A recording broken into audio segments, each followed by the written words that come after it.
ବର୍ଷ ହେଲାଣି ସାଙ୍ଗମାନଙ୍କୁ ଡାକିକିରି ବୁଝେଇବାକୁ ଯେତେବେଳେ କହିଲେ ପୁଅରେ ଶୁଣୁ ଶୁଣୁ କଣ ଅଛି ନାରୀଠି ଲେଖିଲେ କବି ସମ୍ରାଟ ଉପେନ୍ଦ୍ର ଭଞ୍ଜ ମୁଁ ନେବି ତାଙ୍କା ଦାସଙ୍କୁ ଆଇଲା ବେଳେ କବି ସମ୍ରାଟ ଉପେନ୍ଦ୍ର ଭଞ୍ଜ ନାରୀ ଓଷ୍ଠରେ ମଧୁ ଅଛି ଏ ପୁଅ ରାଗଟା ହେଲା ଦେଶାକ୍ଷର କହିଲେ ମଧୁ ଅଛି ମଧୁ ବିମ୍ବାଧରେ ମଧୁ ଅଛି ମଧୁ ବିମ୍ବାଧରେ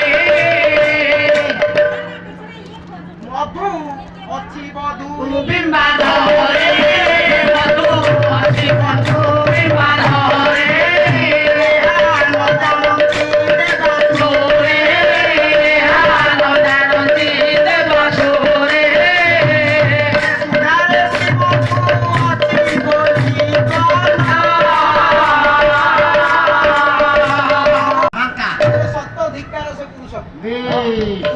ବିବାହ କରିବାକୁ ରାଜି ହଉନୁ ତ ଆରେ ତତେ ସତ ଧିକ୍କାର ବେରସିକିଆ ମାନେ ନାରୀକୁ ପ୍ରୀତି କରିବାକୁ ଭଲ ପାଆନ୍ତି ରସିକିଆ କବି ବାଙ୍କା ବଡ ଭାଇର କବି ବାଙ୍କା ନଥିଲେ ପାଲା ଫାଙ୍କା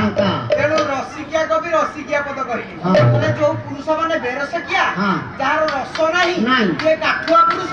ସେ ନାରୀଙ୍କ ସହିତ ପ୍ରୀତି କରିବାକୁ ଭଲ କିନ୍ତୁ ପ୍ରୀତି କରିବାକୁ ଭଲ ପାଆନ୍ତି କିଏ ନା ରସିକ ପୁରୁଷ ଏ ପୁଅ ରସିକ ପୁରୁଷ କିଏ ସେ କି ରସିକରେ ଗଣା ଏ ଯାକୁ ପିରତିୟ ଜଣା ଯାକୁ ପିରତିୟ ଜଣା ସେ କି ରସିକରେ ଗଣା ଯାକୁ ପିରତିୟ ଜଣା ଯାକୁ ପିରତିୟ ଜଣା ସେ କି ରସିକରେ ଗଣା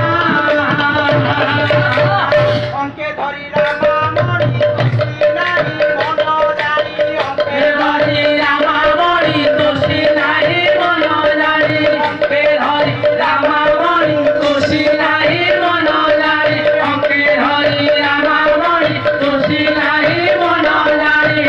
অন্তরু চাখি নাহি যে অমৃত মধু কণা সেটি রসিকরে গড়া